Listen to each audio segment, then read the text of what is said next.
Palavra da Verdade, com Hernandes Dias Lopes. Irmãos queridos, nós vamos abrir a Palavra de Deus no livro do profeta Isaías, capítulo 40, e nós faremos a leitura dos versos 12 até o verso 31.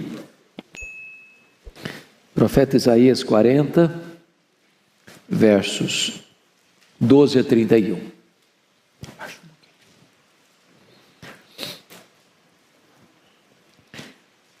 Eu peço que depois da leitura você mantenha a sua Bíblia aberta comigo nesta passagem. Peço só que você perceba um detalhe. O texto todo vai ser regido por perguntas retóricas. Nas próprias perguntas a resposta já está embutida. Então leia com esse entendimento.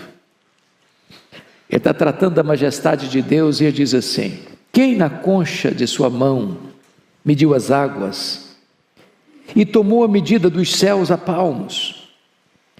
Quem recolheu na terça parte de um éfa o pó da terra e pesou os montes em romana e os outeiros em balança de precisão? Quem guiou o Espírito do Senhor? Ou como seu conselheiro o ensinou? Com quem tomou ele conselho para que lhe desse compreensão? Quem o instruiu na vereda do juízo e lhe ensinou sabedoria e lhe mostrou o caminho de entendimento? Eis que as nações são consideradas por ele como um pingo que cai de um balde, ou como um grão de pó na balança. As ilhas são como o pó fino que se levanta. Nem todo o Líbano basta para queimar, nem os seus animais para um holocausto. Todas as nações são perante ele como coisa que não é nada. Ele as considera menos do que nada, como um vácuo. Com quem comparareis a Deus? Ou que coisa semelhante confrontareis com ele?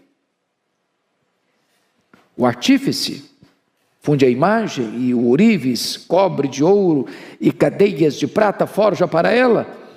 O sacerdote idólatra escolhe madeira que não se corrompe, e busca um artífice perito para assentar uma imagem esculpida que não oscile. Acaso não sabeis? Porventura não ouvis? Não vos tem sido anunciado desde o princípio? Ou não atentastes para os fundamentos da terra? Ele é o que está assentado sobre a redondeza da terra, cujos moradores são como gafanhotos. É ele quem estende os céus como cortina e os desenrola como tenda para neles habitar. É ele quem reduz a nada os príncipes e torna em nulidade os juízes da terra. Mal foram plantados e semeados, mal se arraigou na terra o seu tronco, já se secam, quando um sopro passa por eles, e uma tempestade os leva como palha. A quem, pois, me comparareis, para que eu lhe seja igual, diz o santo? Levantai ao alto os olhos e vede. Quem criou essas coisas?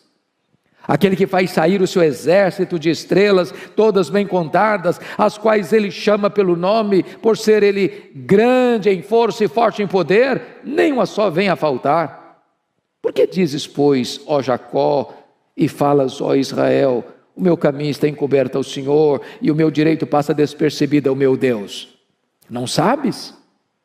Não ouviste? Que o eterno Deus, o Senhor, o Criador dos fins da terra, nem se cansa, nem se fatiga?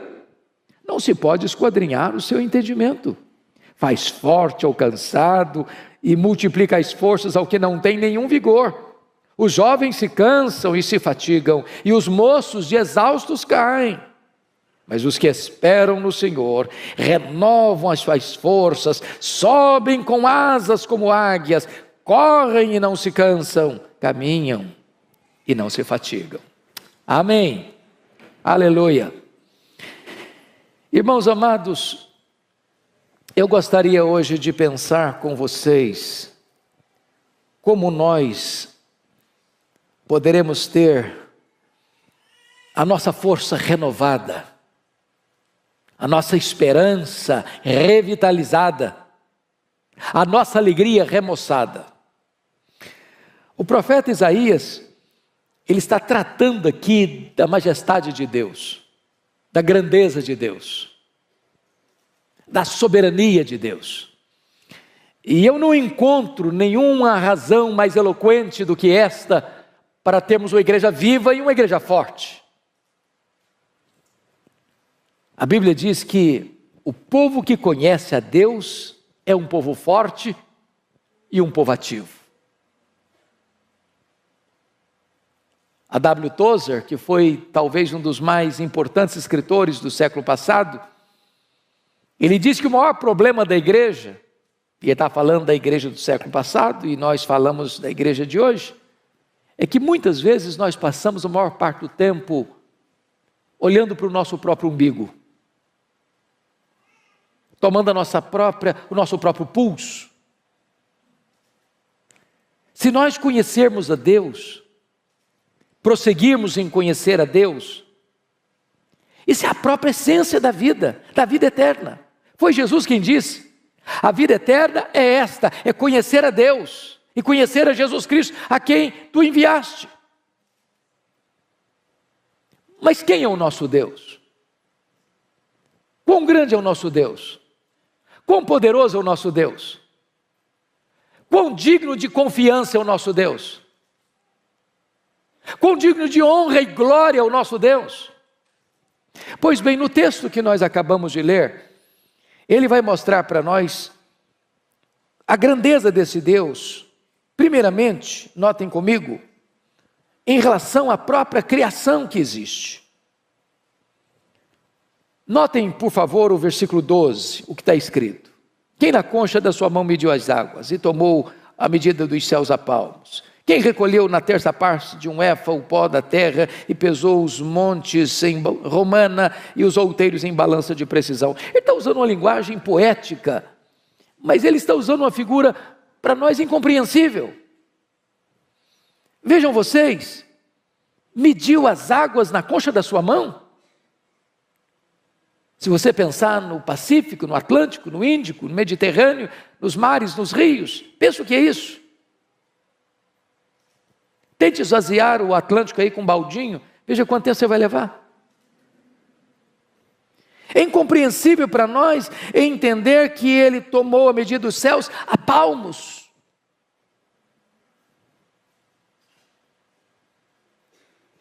Mas qual a extensão dos céus? Os cientistas não sabem dar uma resposta. Eles não têm essa resposta. Porque na verdade isso é uma matéria em aberto. O que nós sabemos é que este universo que ele mediu a palmos não é infinito, porque a infinitude é atributo exclusivo de Deus. Mas se conhece, se sabe hoje que o nosso universo tem mais de 93 bilhões de anos-luz de diâmetro. Se você voasse na velocidade da luz, 300 mil quilômetros por segundo, você demoraria mais de 93 bilhões de anos para ir de uma extremidade à outra, e ele mediu tudo isso a palmos. Ele vai dizer que ele recolheu na terça parte de um éfa, não foi num éfa inteiro não. Na terça parte de um éfa, o pó da terra. E pesou os montes em romana e os outeiros em balança de precisão. É incompreensível isso para nós. Mas o profeta está usando essa figura bela, poética, romântica até, para provar para nós uma coisa: o seu Deus é o Deus majestoso. Ele é maior que tudo quanto ele criou. Veja comigo o verso 26.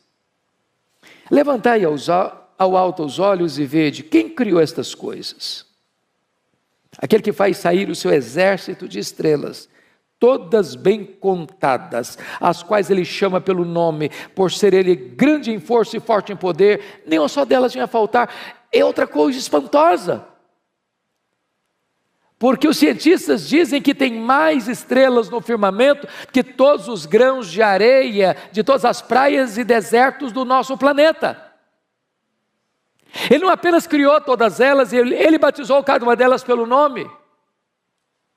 E porque ele é forte em força e grande em poder, quando as chama pelo nome, nenhuma só delas vem a faltar. Este é o seu Deus, majestoso, glorioso, absolutamente digno de honra, de glória e de louvor da sua igreja.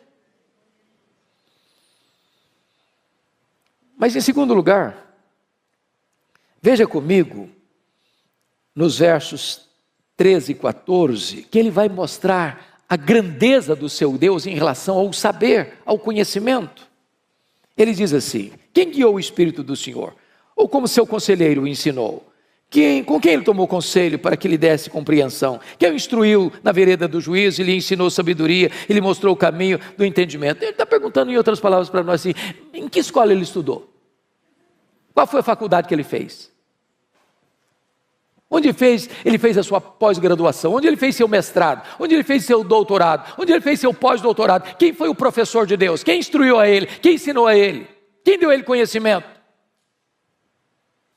E aqui está algo tão sublime, porque todo saber procede de Deus, toda ciência emana de Deus. Ele é a fonte de todo conhecimento, Ele é a fonte de todo saber. É por isso que nós, povo de Deus, não desprezamos o nosso cérebro. Nós não jogamos o nosso cérebro fora. É por isso que nós valorizamos toda a ciência, todo o saber, porque toda a ciência, todo o saber e toda a verdade procede de Deus, porque Ele é a fonte de todo o saber, de todo o conhecimento, de toda a ciência.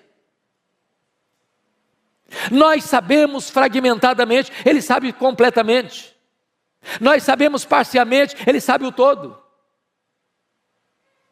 Nós conhecemos em parte, mas então Ele conhece tudo, e haverá um dia em que Ele vai abrir para nós o painel do saber, e nós conheceremos como também somos conhecidos.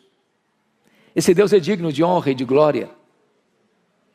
Mas, em terceiro lugar, confira comigo aí os versos 15 a 18, porque vai mostrar a grandeza de Deus, não só em relação à criação, não só em relação ao saber, mas em relação às grandes potências da época, as grandes nações da época. Veja, por favor, versos 15 a 18. Eis que as nações são consideradas por ele como um pingo que cai de um balde, ou como um grão de pó na balança. Olha o verso 17. Todas as nações são perante ele como coisa que não é nada. Ele as considera menos do que nada, como um vácuo. E ele usa uma linguagem aqui tremenda. Porque um pingo que cai de um balde, não dá para refrescar o chão ressequido, nem matar a sua sede.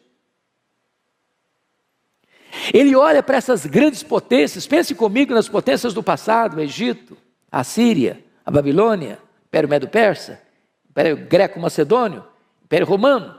Pensa comigo hoje, Estados Unidos, China, Japão, Alemanha, Reino Unido, França, Europa, os países da África, os países da Ásia, os países da Oceania, os países da América do Norte, Central, do Sul. E ele considera todas essas nações, todas essas potências econômicas e militares como um pingo que cai num balde, como um pó numa balança de precisão. Aliás, ele vai além do seguinte: é como nada, é como menos do que nada, é como um vácuo. Então as nações que se insurgem contra Deus, as nações que blasfemam de Deus, as nações que acham que elas mesmas são a própria divindade, Deus olha essas conspirações todas da terra, diz o Salmo 2, e ri. Porque Ele quem levanta reinos e abate reinos, Ele quem coloca reis no trono e faz esses reis apiarem do trono, e só Ele é Deus, só Ele é o Rei Supremo.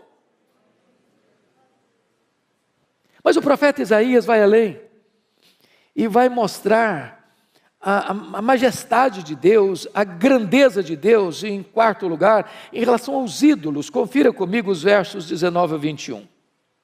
O artífice funde a imagem, o ourives a cobre de ouro e cadeias de prata forja para ela. O sacerdote idólatra escolhe madeira que não se corrompe, busca um artífice perito para assentar uma imagem esculpida que não oscile. Acaso não sabeis? Porventura não ouvis, não vos tem sido anunciado desde o princípio, ou não atentastes para os fundamentos da terra? Ele está agora comparando Deus, o nosso Deus, o único Deus vivo e verdadeiro, com os ídolos dos povos. Quando Deus tirou o seu povo de Israel do Egito, por que mandou 10 pragas? Poderia ter sido 2, 3, 4, 5, 6. Por que 10? Porque cada praga daquela desbancava uma divindade do panteão egípcio. Ele está mostrando que só Ele é Deus, que os deuses dos povos são deuses falsos, não são deuses de verdade. Quando você olha o Império Assírio, ele tinha muitos deuses. Quando você olha o Império Babilônio, ele tinha muitos deuses. Quando você olha o Império Medo-Persa, tinha muitos deuses. Quando você olha o Império Grego, tinha um panteão de deuses gregos. Quando você olha o Império Romano, tinha um panteão de deuses romanos. Mas só Deus é Deus. Aquilo que os homens chamam de deuses, aquilo que os homens dizem que esse é o padroeiro, esse é o protetor, essa é a protetora, não protegem eles mesmos. São feitos por mãos humanas, de barro, de gesso, de pedra, de pau. Mas o nosso Deus reina, o nosso Deus é soberano, Ele é o Deus autoexistente, Ele é o Deus infinito, Ele é o Deus imenso, Ele é o Deus eterno, Ele é o Deus imutável, Ele é o Deus onipotente, Ele é o Deus onipresente, Ele é o Deus onisciente, Ele é o Deus transcendente, Ele é o Deus soberano, só Ele é Deus. Mas o profeta Isaías vai além. Vai mostrar para nós agora a grandeza deste Deus em relação aos governantes da época, os príncipes da época. Olha o que ele vai dizer nos versos 22 a 25. Ele é o que está assentado sobre a redondeza da terra, cujos moradores são como gafanhotos. É Ele quem estende os céus como cortina e os desenrola como tenda para neles habitar. É Ele quem reduz a nada os príncipes e torna em nulidade os juízes da terra. Mal foram plantados e semeados, mal se arraigou na terra o seu tronco, já se secam quando um sopro passa por eles, uma tempestade os leva como palha. Onde está a soberba dos faraós? Onde está Senaqueribe? Onde está Nabucodonosor? Onde está Ciro o Grande? Onde está Dario I? Onde está Alexandre o Magno? Onde estão os Césares de Roma? Onde está Júlio César? Onde está César Augusto? Onde está Tibério César? Onde está Calígula? Onde está Cláudio? Onde está Nero? Onde está Domiciano? Onde está Décio? Onde está Diocleciano? Onde estão os grandes imperadores? Onde estão os grandes reis? Eles sobem ao poder, eles descem ao poder, a flecha da morte os atinge lá nos seus palácios, mas o nosso Deus reina, o nosso Deus reina, o nosso Deus reina, só Ele é Deus. E agora, o profeta Isaías vai mostrar para nós as implicações disso. Porque se eu creio nesse Deus, que é soberano, que é majestoso, isso tem implicações. Tem implicações. Então vejam comigo como é que Isaías vai aplicar isso no verso 27. Porque, pois, dizes, ó Jacó, e falas, ó Israel, o meu caminho está encoberto ao Senhor, e o meu direito passa despercebido ao meu Deus. Aí você começa a perceber que as próprias queixas do povo tinha a ver com o fato, o povo não estava conhecendo o seu Deus. Aliás, lá no começo do livro, Isaías diz que o boi e o jumento conhecem o seu dono. Mas o povo de Israel não estava conhecendo o seu Deus. Se nós não conhecermos a Deus, irmãos, nós seremos um povo fraco, tímido, acovardado. Nos assustaremos com qualquer barulho produzido pelos homens. E aí o profeta pergunta assim: por que dizes, ó Jacó, e falas, ó Israel, o meu caminho está encoberto ao Senhor, o meu direito passa despercebido ao meu Deus? Nota que são duas queixas graves contra Deus. A primeira delas é que Deus não está notando o que está acontecendo. A segunda é que Deus é injusto. Porque se o meu caminho está encoberto ao Senhor, porque não é onisciente, É porque não sabe, é porque não vê, é porque ele é limitado.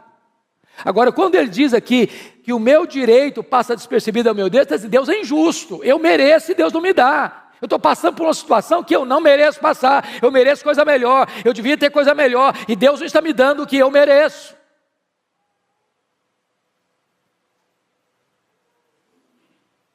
Aí o profeta responde assim, verso 28, não sabeis, não ouviste, ou não sabes, não ouviste, que o eterno Deus, o Senhor, o Criador dos fins da terra, nem se cansa, nem se fatiga, não se pode esquadrinhar o seu entendimento. Então, quer dizer uma coisa para você, Deus não fica lá no céu esfregando as mãos, Deus não é pego de surpresa, Deus não fica em apuros, Deus não está lá sem saber o que fazer com a pandemia, Deus não está lá sem saber o que fazer com os dramas que você está vivendo. Ele é Deus, ele não fica cansado, ele não fica fatigado, ele não fica em apuros, ele não fica contra a parede.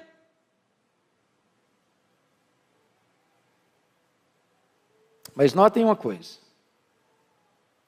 não se pode esquadrinhar o seu entendimento. Sabe o que significa isso, irmãos? Tem muita coisa na vida que eu não vou conseguir explicar, pastor Erival não vai conseguir explicar, você não vai conseguir entender, você não vai conseguir explicar.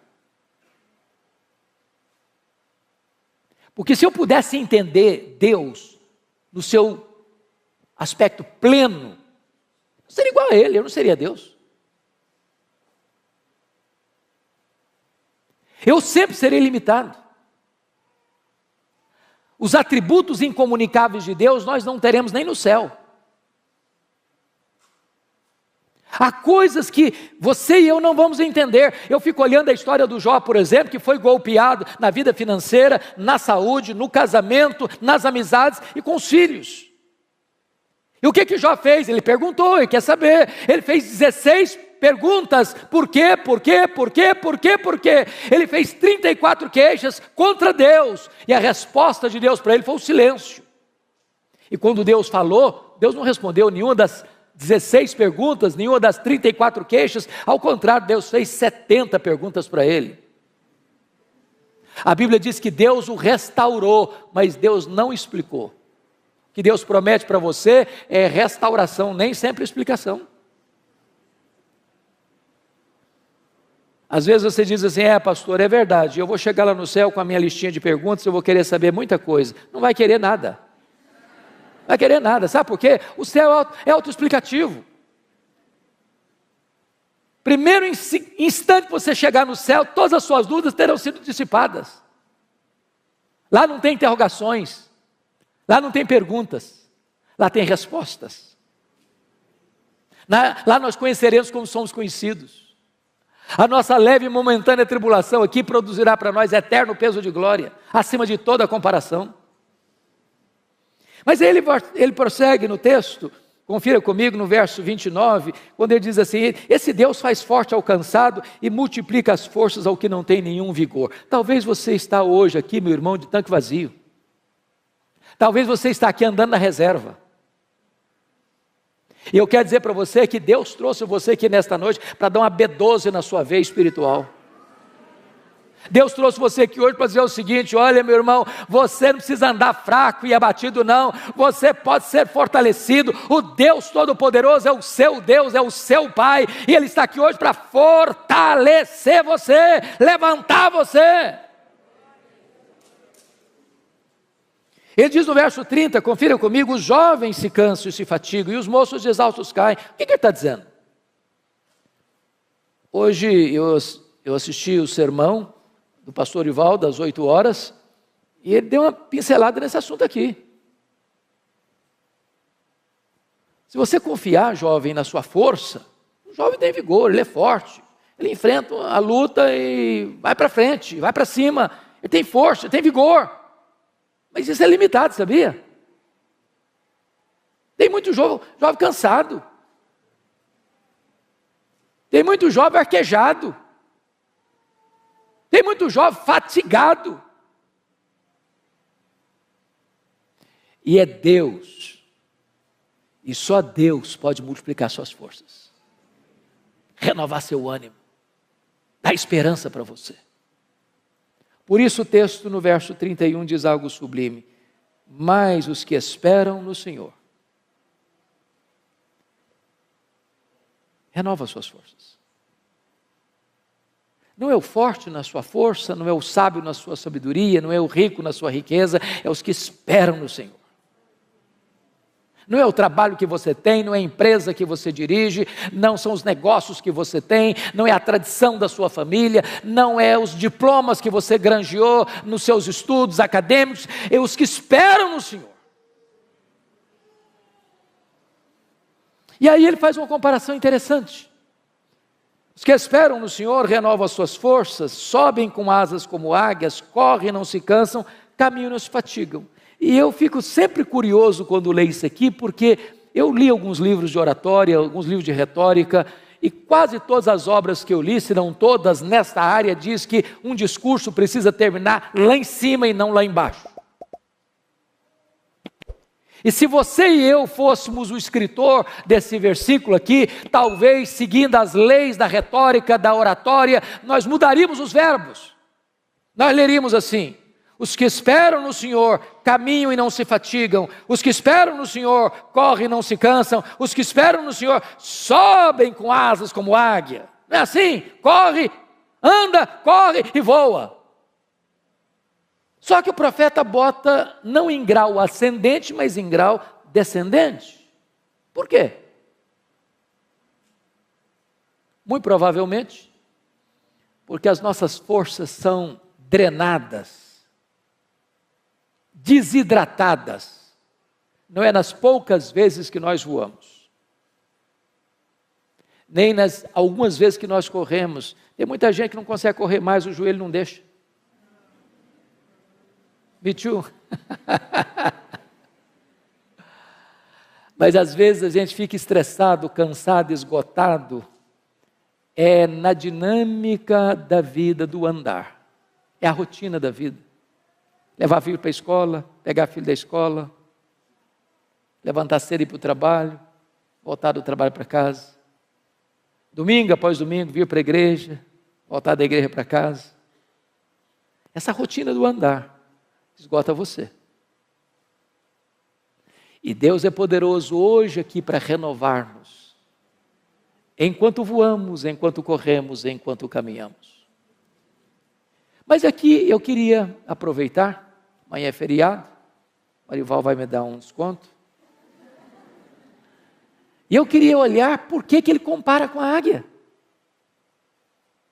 Os que esperam no Senhor renovam as suas forças como águia, sobem com asas como águia. Por que ele está usando a figura da águia? Por que ele está nos trazendo esse tipo da águia? Primeiro, porque no mundo inteiro, irmãos, a águia é símbolo de otimismo, de força, de garra. E eu queria falar para você que se você espera no Senhor, você precisa ter um otimismo indestrutível. Crente não pode ser desanimado, crente não pode ser pessimista, crente não pode ficar puxando para trás.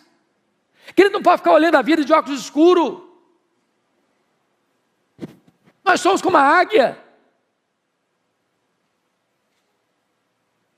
Há pouco tempo, quer dizer, não, pouco tempo relativo, alguns anos, entrou no meu gabinete uma mulher chorando muito. E quando ela acalmou, eu disse: filha, o que está acontecendo? Ela disse: pastor, eu estava saindo de casa para vir para cá, e a minha vizinha pulou do 10º andar do apartamento dela, do prédio dela, se esborrachou no asfalto. E eu perguntei: mas que conexão tem isso com a sua vinda aqui? Ela me disse: é porque eu estou querendo fazer a mesma coisa, mas não tenho coragem. Eu falei: mas por que você quer se matar? Ela me respondeu: porque eu sou um problema. Eu perguntei: mas por que você acha que você é um problema?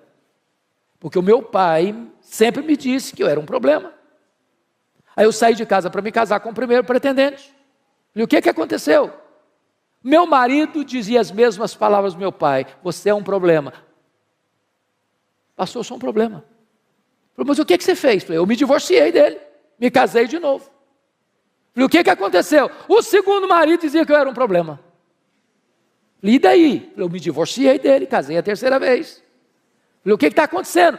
O meu terceiro marido me diz que eu sou um problema. Pastor, eu sou um problema, eu não mereço mais viver, eu não posso mais viver, eu quero me matar.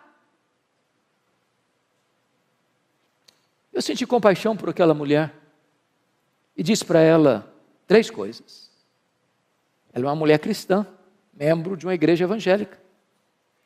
Eu disse: filha, 3 coisas eu preciso lhe dizer. Primeiro, você não é o que as pessoas dizem que você é. Segundo, você não é o que você pensa que você é. Terceiro, você é quem Deus diz que você é. Quem você é?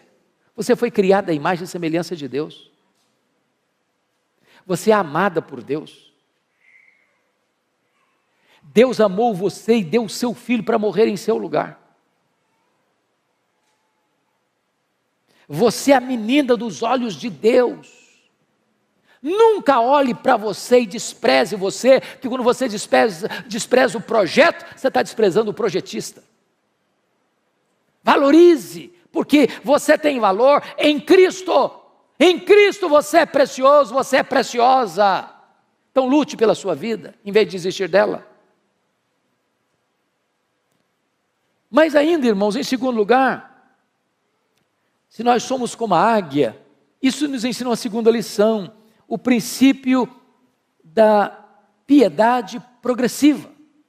Diz os estudiosos que a águia sempre gosta de voar alto, alto, alto, sempre um pouquinho mais alto. O que significa isso se somos como a águia? Significa que o crente não pode ficar de altos e baixos, de avanços e recuos, em zigue-zagues na vida. Temos que voar alto, viver altaneiramente, pensar nas coisas lá do alto. Nós somos cidadãos dos céus. Aqui nós estamos como peregrinos e forasteiros. Aqui não temos casa permanente. Aqui não está o nosso lar permanente. Aqui não está a nossa pátria permanente. Nós somos testemunhas aqui, mas estamos a caminho da glória. Há uma outra ave que não consegue voar bem, sabia? Os voos são curtos, são baixos e desastrosos. É o pelicano. Mas sabe por que o pelicano não sabe voar alto, não consegue voar alto? É porque tem um papo muito grande. Sabe por que alguns crentes não conseguem voar alto? Tem um papo muito grande. Gente ensimesmada, gente narcisista, gente egoísta, gente que se sente um gigante quando não passa de um pigmeu. Mas a águia nos ensina uma outra coisa impressionante, é o princípio da dependência de Deus, total. Se você já viu uma fotografia, ou já viu uma águia de perto, ou uma fotografia bem feita, ou um desenho bem feito, você vai perceber que a águia tem as asas enormes, aparentemente desproporcionais ao tamanho do corpo. E por quê? Certamente não foi um cochilo do Criador, não foi um erro anatômico de Deus. A águia tem as asas tão grandes, sabe por quê? Porque ela faz voos muito altos e muito longos. Então a águia não fica ruflando as suas asas como um beija-flor. Ela chega lá nas alturas, aplana as asas e deixa que o vento a carregue. Se nós quisermos vitória na nossa vida espiritual, não é na força do braço, não é na força do nosso conhecimento, não é na autoconfiança. A Bíblia diz: não é por força, não é por poder, é pelo meu Espírito, diz o Senhor dos Exércitos. A Bíblia nos fala da plenitude do Espírito Santo. Nós temos que ser levados pelo vento do Espírito, para termos uma vida sublime, altaneira, para a glória de Deus. Mas, amados irmãos, os estudiosos foram olhar a águia e descobriram uma coisa aqui impressionante. A águia tem a capacidade lá nas alturas, a 1000 metros, olhar lá embaixo e ter clareza do alvo. E ela faz um voo como uma flecha para atingir o seu alvo. Quando foram pesquisar sobre isso, descobriram que nós temos na nossa retina um dispositivo chamado de fóvea, que nos dá a capacidade de olhar um quadro geral e nos concentrar num quadro específico. Como se eu estivesse olhando para o orival pastor Arival, mas não perdendo de vista o auditório. A capacidade que eu tenho de tirar um close do rosto dele sem perder vocês, é que eu tenho na minha retina esse dispositivo chamado fóvea. A águia, os estudiosos descobriram, ela tem 3 fóveas. Ela ao mesmo tempo consegue enxergar um alvo acima, na frente e embaixo. Mas se nós somos com a águia, o que significa isso? Nós temos que ter visão para cima, para o alto, para Deus. Tem gente, irmãos, que é cientista, pós-doutorado em algumas áreas do saber humano e não enxerga um palmo acima da cabeça. Tem um mínimo de discernimento espiritual. Tem gente que se tornou crente, muita gente se tornou crente e ficou uma pessoa assim alienada. Ela não tem mais conexão com a história, ela não tem mais conexão com a vida, ela parece que perdeu a capacidade de pensar e de refletir. Nós temos que conhecer a história, nós temos que conhecer o que o homem está pensando, nós temos que conhecer o que está acontecendo aí fora, nós temos que olhar para frente e discernir o nosso tempo, nós temos que ser como os filhos de Issacar, especialistas no tempo em que vivemos, para não sermos massa de manobra. Mas nós temos que olhar lá para baixo, irmãos. Eu estou chegando hoje de Guiné-Bissau, estava compartilhando com o pastor a dor do meu coração. A dor do meu coração. Eu estive em 2019 em Angola, já fiquei chocado, mas Guiné-Bissau é dezenas e dezenas de vezes uma situação mais crítica do que Angola. A pobreza generalizada. A expectativa da população é ter um prato de comida para o dia. Quando a pessoa melhora a sua condição de vida, ela consegue cobrir a casinha dela de zinco, que faz barulho demais quando chove, e é quente demais, e é um país muito quente. Não tem emprego, não tem dinheiro. Estava retornando, conversando com a médica que estava lá, prestando serviço de caridade, e ela disse que o único hospital, as camas estão podres e não tem o mínimo de remédio, mas o mínimo, o básico do básico. Mulheres, crianças e velhos com a bacia na cabeça, vendendo um pouquinho de pepino, ou de cebola, ou de batata, para conseguir um pouquinho de comida naquele dia. E nós precisamos olhar para baixo. E termos misericórdia, não só de sentimento, mas de ação, de fazer alguma coisa. Quando tantas vezes você reclama da casa que mora, do carro que anda, da comida que tem na mesa.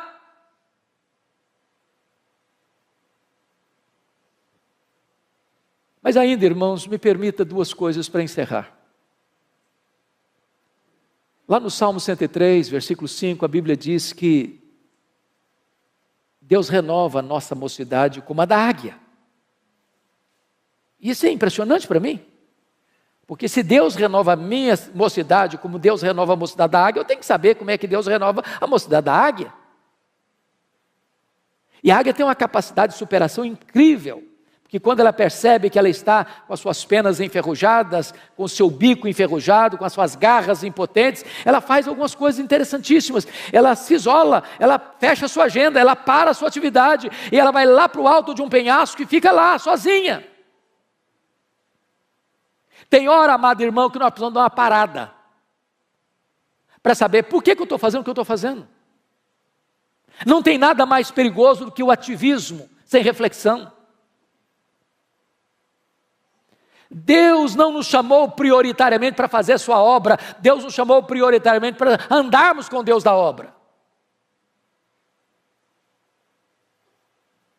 Tem hora que é preciso fazer um retiro, não na direção de uma coletividade, mas da solidão, talvez da solidão do seu quarto.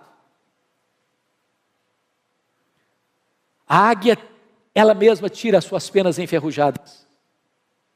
Talvez é hora de você tirar algumas penas enferrujadas. O pastor já explicou dos pecados. Alguns pecados, alguns hábitos, alguns vícios, algumas manias, algumas idiosincrasias. Que se grudaram, que viraram hábito, que viraram vício. Que é preciso tirar. Vai doer, vai sangrar, mas enfrente isso se você quer ser restaurado por Deus.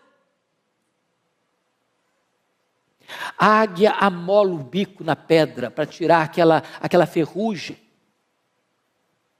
Irmãos amados, se nós queremos restauração de Deus, nós precisamos afiar o bico, sabia?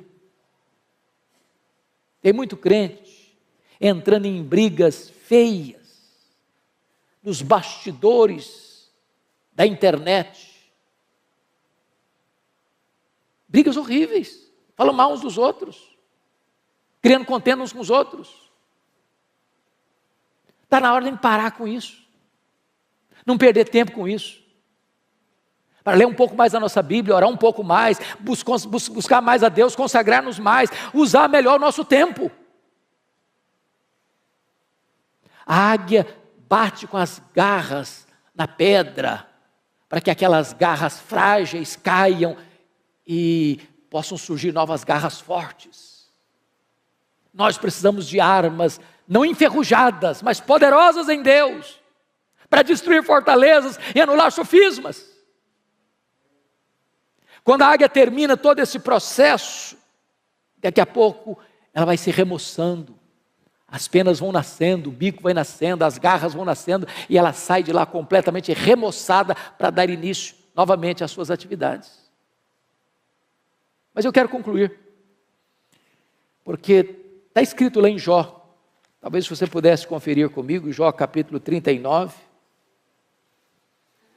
e esse é um dos textos mais incríveis da Bíblia. Versículo 27 e 28, está escrito assim, Jó 39, 27 e 28. Ou é pelo teu mandado que se remonta a águia e faz alto o seu ninho, habita no penhasco, onde faz a sua morada, sobre o cume do penhasco, em lugar seguro. Olha que lição, se nós somos como a águia. A águia coloca o ninho dos seus filhos no alto dos penhascos, longe dos predadores. Meus irmãos, se existe uma geração que tem predador de criança, é a nossa geração.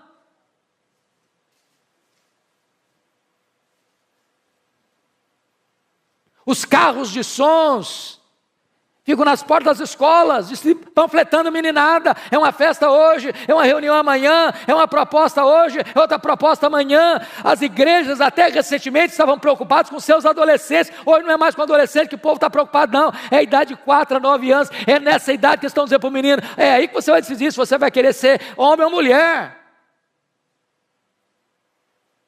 Estão querendo destruir a nossa geração de crianças.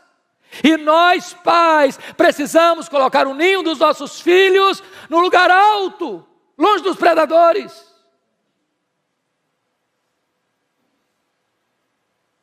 Agora vá comigo para Deuteronômio 32:11, porque tem outra lição importante lá, sobre a águia, essa questão do cuidado da família. 32:11 está escrito o seguinte: como a águia desperta a sua ninhada e voeja sobre os seus filhotes, estende as asas e tomando-os, os leva sobre elas. O que ela está querendo dizer aqui? O que é isso aqui? Quando os filhotes da águia, lá no alto dos penhascos, está na hora de sair do ninho, está na hora de começar a vida, o que ela faz? Ela vai lá em cima e começa a voar em cima do ninho. Sabe o que ela está dizendo para os filhotes? Olha para mim, faça o que eu faço, siga o meu exemplo. Nós ensinamos mais os nossos filhos com exemplo do que com palavras, porque os nossos filhos nos veem mais do que nos escutam.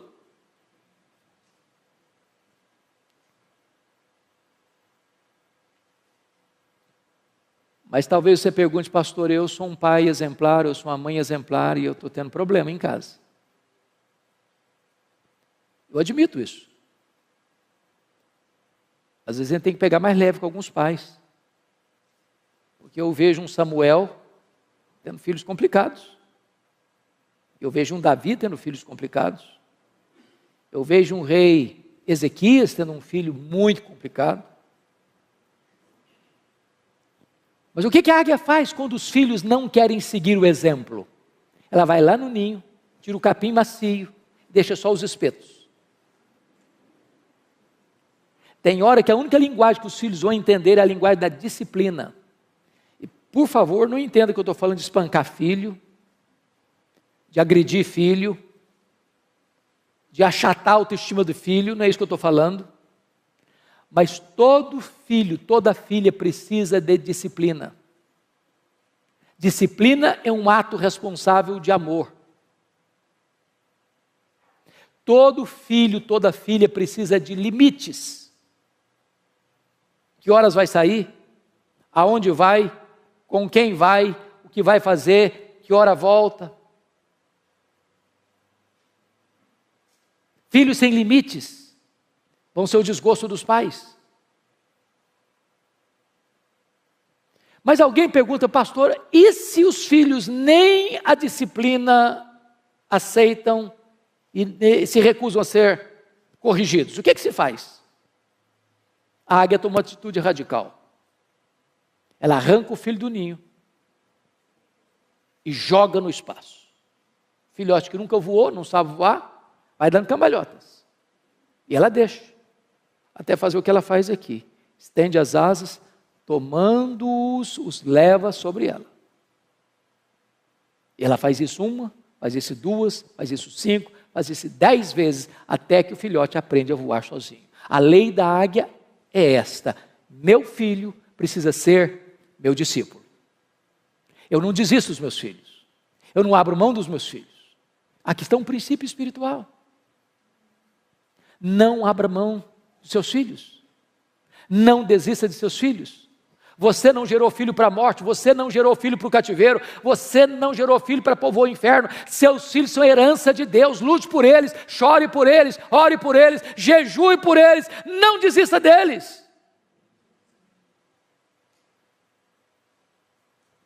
Mas eu encerro aqui, contando para vocês um fato que marcou minha vida, quando li essa história, há muitos anos. Aconteceu no Rio de Janeiro. Uma escola militar, de orientação militar, filho de um militar. Esse menino chamava Netinho. E um dia a professora do Netinho, ele era um pré-adolescente, foi abordado pela sua professora, porque a professora entendeu que ele estava colando na prova. Tomou a prova dele, deu 0, chamou os pais e expôs a situação diante do menino. Os pais ficaram muito aborrecidos com o filho, o menino muito envergonhado. Na volta para casa, o Netinho disse: papai e mamãe, eu posso explicar o que aconteceu?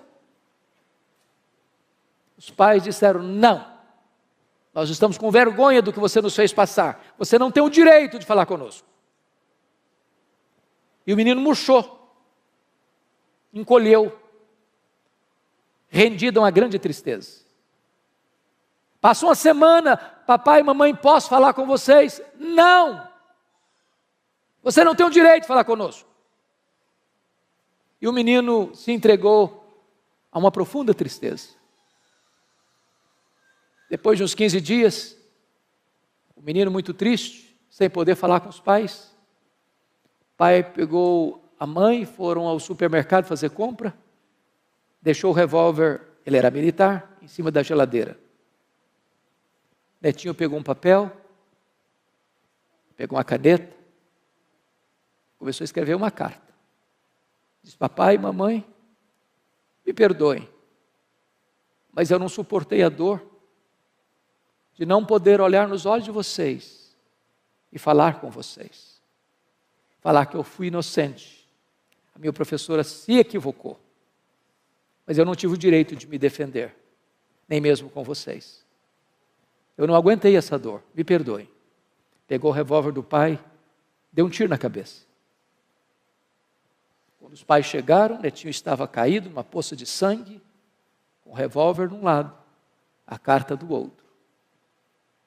E aquilo mexeu com a nação brasileira, trazendo um alerta para nós. Nossos filhos não são perfeitos, como nós não somos perfeitos. Se eles errarem, precisamos perdoá-los. Nós temos que ter comunicação aberta com os nossos filhos, para ouvi-los, e ajudá-los, e a encorajá-los, e a soerguê-los, e a dar a eles a oportunidade de botar o pé na estrada e continuar caminhando para a glória de Deus.